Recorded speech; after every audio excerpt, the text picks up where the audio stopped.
त्या खान सरांना तर अटकच झाली पाहिजे. मी तर म्हणतो फाशीच देऊन टाका, कारण यांनी गुन्हाच एवढा मोठा केलाय ना. एवढ्या मोठ्या गुन्ह्याला शिक्षा झालीच पाहिजे. यांचा गुन्हा काय आहे माहितीये का? गोरगरिबांच्या लेकरांना कमी पैशात शिकवणं. जे गरीब लेकर आहेत त्यांना अधिकारी बनण्याच्या स्वप्नापासून वंचित न ठेवणं. पैशाच्या द्वारे जे लोक शिक्षणात मोठ्या लेवलवर पैसा खर्च करतात, पण त्यांच्या घरचं विद्यार्थी असेल तो अधिकारी नाही बनत, पण गरीबाच्या घरचा विद्यार्थी अधिकारी बनतो. त्याला पैशामुळे त्या गोष्टींना सामोर जायला लागत नाही, कारण खान सर कमी पैशात अशा विद्यार्थ्यांना शिकवतात.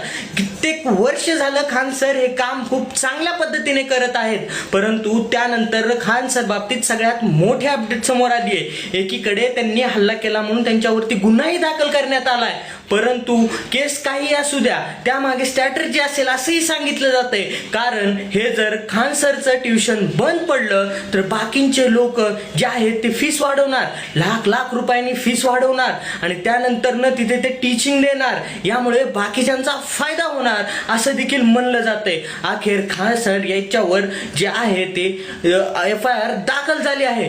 परंतु मुद्दा हाच आहे की जर गरिबांच्या बाजूने लढणाऱ्यांना असा त्रास होत असेल, त्यांना अशा गोष्टींना समोर जायला लागत असेल, तर त्या गरिबांचा परत कैवारी कोण होणार?